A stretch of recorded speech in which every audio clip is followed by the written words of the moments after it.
Hello everyone, today I want to do something a bit different.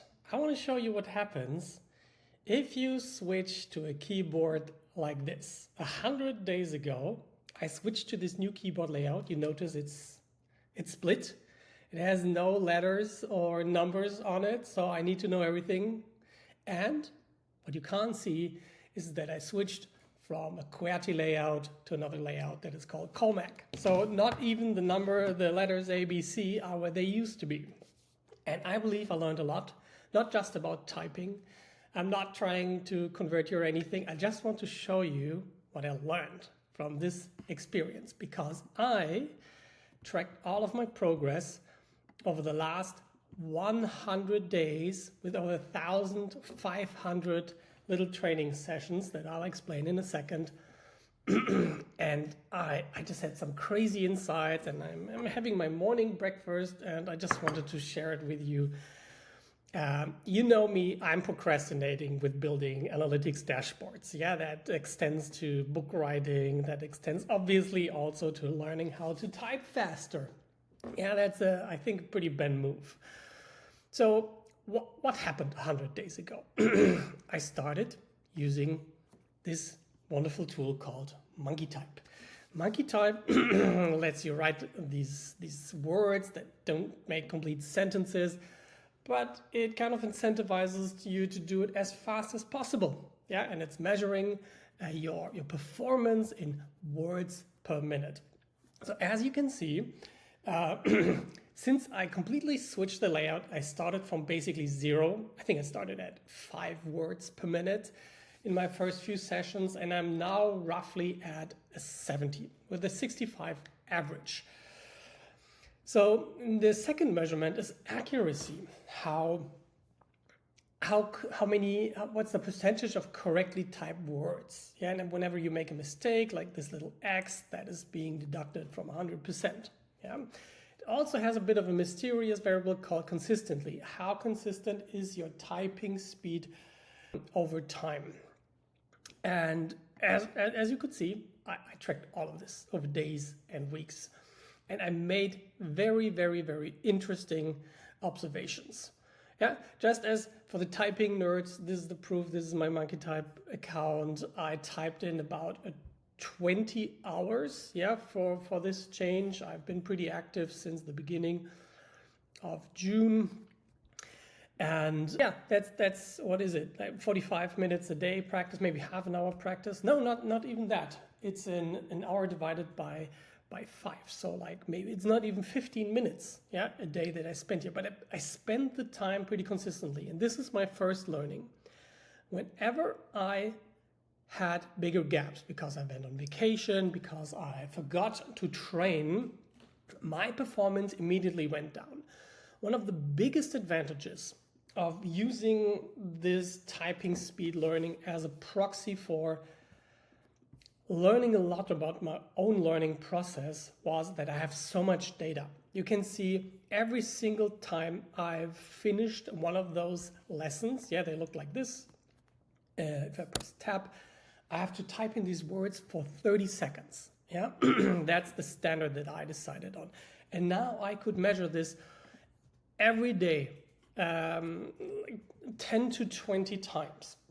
And you can see my progress over time going up and down, up and down, up and down. And those ups and downs were some of my most interesting insights. I learned that over days, I'm struggling.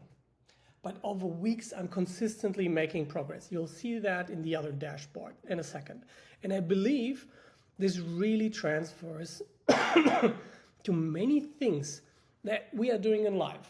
Yeah, not just learning. Yeah, it probably very consistently tracks towards something like language learning. But I was wondering, what else does this translate to? Does this translate to our world of growth marketing, of putting in the time every day to become ever a bit better, increasing that return of investment a little bit every day, but not every day. Yeah, and being able to cope with the struggle of this going up and down, up and down, up and down. And I believe I learned a lot from here. So what did I do? Naturally, I connected the MonkeyType account with a tool called Data Fetcher to an Airtable. So I have every single typing session, every 30-second session in here. And now I can build dashboards. Here, what can you see?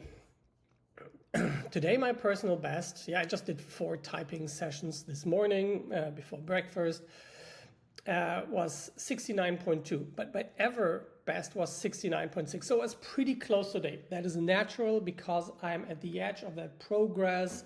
I do not beat my personal best every day, but maybe every 2 or 3 days. And I've learned personal best does not matter. Yeah, what does matter? The average matters. Yeah, my average over the days is what you can see here. Starting here at a measly 5.8. Yeah, in the middle, so 50 days ago it was at 50, and now I am at 65.7 as the daily average. And you can also see here the ups and downs, but over the week, this is the same data, but just grouped by week. You can see that it started at about 10, and I'm now at 55 over the current week. Today is Monday, so last week is more representative, 61.2. And I have down weeks, and I sometimes have the same progress, but I always break through. If I put in the sessions, I see the progress, and that is so rewarding. This is like playing a computer game, but for real life. I wish so much that we could, more aspects of our gaming, of this gamification could be brought into our daily work and life. And as you can see from here, like I've been practicing for 101 days now, 1,500 of those submitted 30-second sessions. But overall, my average is 45.6, but that is just every session compared. So, first lesson, put in the daily sessions so you make daily progress, but don't be frustrated if you do not improve on a daily basis. I noticed that if I've slept bad, if I've drunk alcohol, if I'm being sick, my daily speeds drop. I was actually shocked by how consistently alcohol decreased my performance. And it just takes that little bit that your mental capacity has, a little bit of the speed. And that was one of the experiments that really made me reconsider maybe quitting alcohol altogether or just drinking once every a few weeks, with friends. But again, still, if you're sick, if you're on vacation, put in the training sessions, otherwise you will drop off. This is, I think, the second most important thing that I learned. Daily consistent behavior tracked to me with results like nothing else. And that is, of course, annoying because we have learned from society we are supposed to take days off, we're supposed to not work on the weekend, we're supposed to not do this on vacation. But I'm telling you, if this is important, whatever you do, put in the daily time. And even if it's not the same exercise, so for example, you probably can't run every single day, but do something every day that improves your running. Do something every day that improves your business, and try to avoid days where you are not doing what furthers your goals. I'm not saying those need to be business goals. They can be relaxation goals. They can be relationship goals. But this daily tracking, insane what happens if you just drop off for 1, 2, 3 days. Your progress goes like from here, like moving, boom, down here. That is literally what happens when I take a few days off. Sadly, I couldn't figure out how to show the empty days, but I would say there were like 7 empty days over time, of this 100-day period. Okay, what else did I learn? I have my little daily tracker that helps me to see like, how's this going? Just want to know this. Did I put in my sessions today? I'm super annoyed if this number is 0, so I put it at the top. But it's actually the least important one. Then I track my progress over days, the last 25 days. I would say like the last 2 to 4 weeks, that is the right amount. you can see the progress, but you can see the downs. Like imagine you're working on something every day and then you had a 63, then you have a 61, a 69, and it takes like 1, 2, 3, 4 days to beat your personal best. Yeah, incredibly annoying. And I'll take a little break.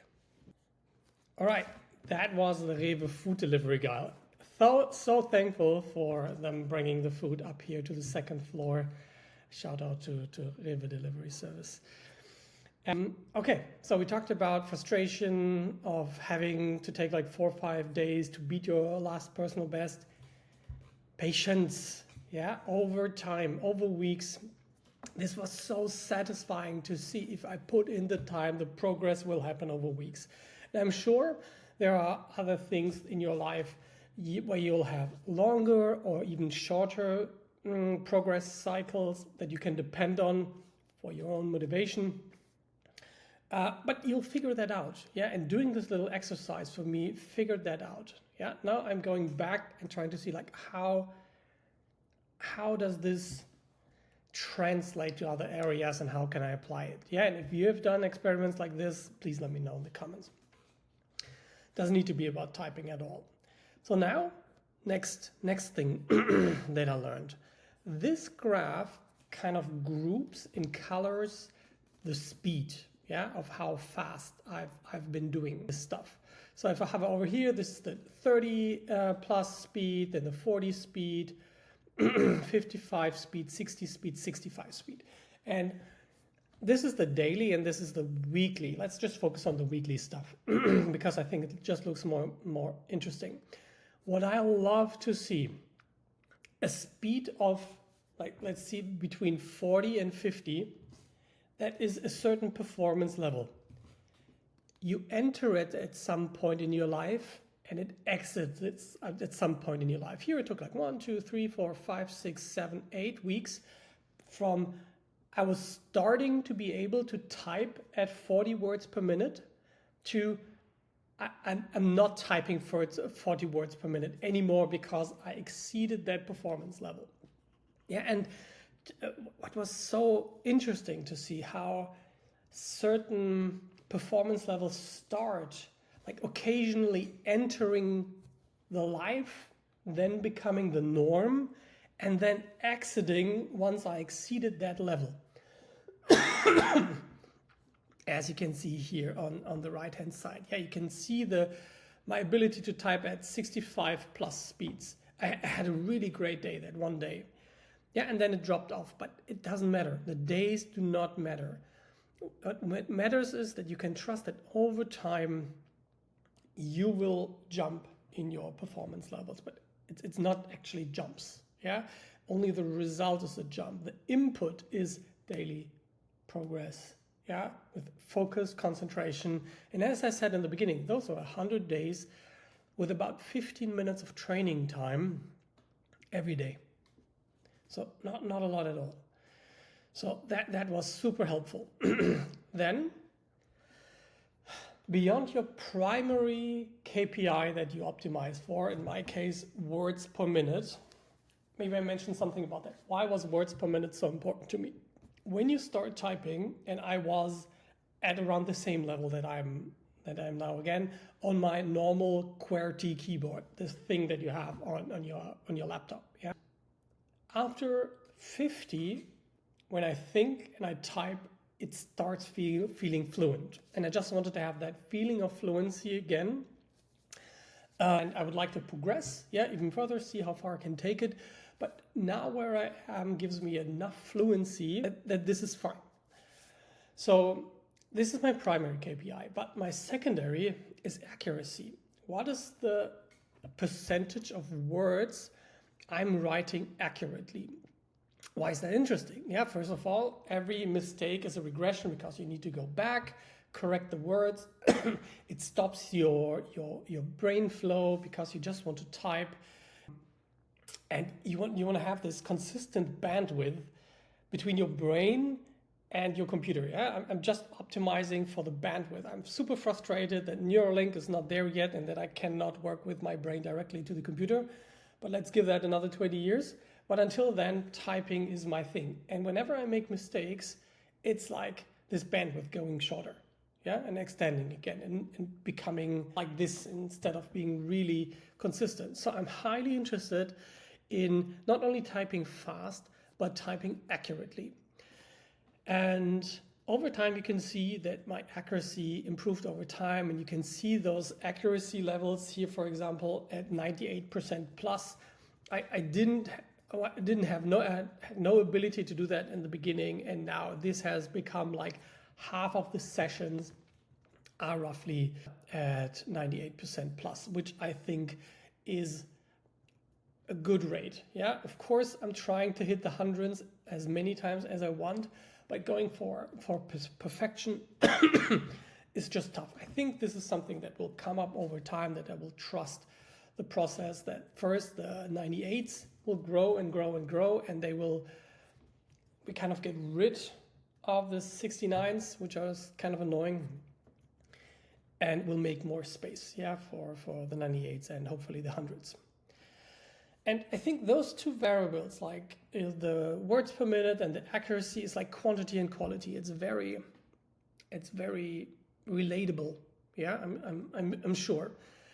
But I want to show you one more thing that is a bit more nebulous, and I think those KPIs exist a lot out there. This one is called consistency. Yeah, it's like how consistent do you type the words in one session? How consistent is your speed? And it's actually nothing I can consciously do to improve that consistency. Yeah, I've tried, but I couldn't like bring myself to type more consistently. Yeah, if I just focus on speed and accuracy, consistently kind of took care of itself. And that made me wonder, what kind of variables that I do not consciously can impact do I have in my life that improve my performance in my personal and in my business life, that are like consistency, that just keep on improving over time, just as the other ones, but you can't sense them, you can't consciously influence them. You just need to put in the time in order to improve those tertiary variables that you're not consciously aware of. So next thing I learned, sessions a day. I swear to God, this was the single most important lead metric or input metric that I could personally focus on to make overall progress. These are my sessions per day. And if I put in roughly 10 sessions a day, that was my minimal viable dose, I noticed consistent progress. Yeah, and if I just do it every day, I don't need to overdo it like 30 here. Better just have 10 to 20 every single day on a consistent basis. You can see this on a weekly basis, where you can immediately see when I had off days. Yeah, like, this was just the beginning, and this was probably some type of vacation or sickness. And this is just the beginning of the new week. Yeah, this calendar starts on Sunday. Yeah, I'm from Cologne, Germany, and my week starts on Monday, but it's fine for me. I'm nerding enough out on this type of dashboards, and I didn't want to change to ISO weeks. And all I need to do is focus on the last couple of weeks. Have I put in enough sessions? Yeah, so I'm happy if I hit like 70 plus sessions, that is 10 per day. Again, days can be wild, weeks are way more consistent. And then just as a study, I looked at what type of days of the week do I actually do good in terms of sessions per day and bad. And you can see that Saturdays and Sundays are pretty bad, at least in the last 28 days. I would have thought that I have time on the weekend to put that in, but you can kind of see my motivation going down over the week. Yeah, and then Monday, I'm back on. Another reason to put in the daily practice, because you know that your motivation will go up and down, and over the week, depending on the type of task you're doing, it will probably drop down. Very important lesson that I learned here. And now the last one. What is the correlation between like speed, words per minute, and accuracy and consistency. And you can see from this graph that shows accuracy on the vertical and speed on the horizontal that there is pretty obvious correlations to the top right, that the more accurate you write, the faster you write. Yeah, I'm not saying that there is causation, there is just correlation here that I think tracks pretty strong. It's even stronger for this consistency variable that I personally cannot influence. I just created this plot, this scatter graph, to see is there an argument for improved accuracy, for improved consistency? And yes, even though I didn't put in the correct math to get the statistical significance and correlation numbers, my eyeball senses tell me, yeah, this is very, very likely a pretty strong correlation between those two. So it's worth probably putting in the time into accuracy to get more speed out of it. All right, I hope you guys enjoyed my little learning rant here. I'm very curious what you guys have been up to do this kind of stuff. If you'd like me to do more of those, hey, Ben built a wild dashboard for something he tracked for 100 days in his life, I would love to do so. Just let me know in the comment. And yeah, I'd love to hear from you, and see you later. Bye-bye.